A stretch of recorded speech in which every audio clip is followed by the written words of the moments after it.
बिस्मिल्लाहिर्रहमानिर्रहीम। आज का टॉपिक है गौस बहाउल हक ज़िक्रिया मुल्तानी रहमतुल्लाह अलैह। एक औरत आपकी खिदमत में हाजिर हुई और अर्ज़ किया कि हुजूर दुआ फरमाएं कि अल्लाह ताला मुझे औलाद नसीब फरमाए। आपने थोड़ी देर के लिए आंखें बंद कर लीं ताकि देख सकें कि लोहे महफूज पर इस औरत की किस्मत में अल्लाह ताला ने कोई बच्चा लिखा है या नहीं। सुबहान अल्लाह, मकबूलाने खुदा देखते हैं तो आँखों को बंद करके देखते हैं, उल्टी ही चाल चलते हैं दीवान गाने इश्क, आँखों को बंद करते हैं दीदार के लिए।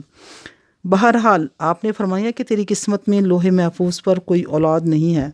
औरत मायूस होकर वापस आ रही थी कि रास्ता में गौस बहाउल हक ज़िक्रिया के पोते शाह रुकन आलम साहब नूरी रहमतुल्लाह अलैह बच्चों के साथ खेल रहे थे। बचपन का ज़माना था। उन्होंने औरत को रोते देखकर फरमाया, क्यों रोती है?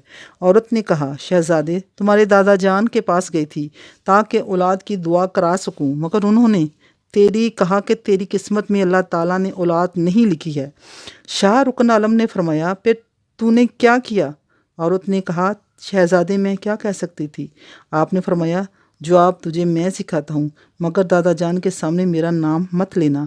आपने फरमाया, जाकर ये कहो कि अगर किस्मत में लिखा होता तो आपकी खिदमत में हाज़िर होती या ना, मुझे मिल ही जाता। आपकी खिदमत में हाज़िर होने का फ़ायदा क्या? वो औरत फिर वापस आई और जो कुछ शहज़ादे ने सिखाया था अर्ज़ किया। आपने मुस्कुराकर फरमाया, अभी उम्र छोटी है और बातें ऊंची करता है। आपने औरत को फरमाया कि कल आना, आज रात मैं अल्लाह ताला की बारगाह में दुआ करूँगा। चनाचे सुबह औरत आई तो आपने फरमाया, मैंने तुझे एक बेटा दिया, 2 दिए, 3 दिए, 4 दिए, 5 दिए, 6 दिए, 7 दिए। इस औरत को अल्लाह करीम ने 7 बेटे दिए। निगाहे वली में वो तासीर देखी, बदलती हज़ारों की तकदीर देखी।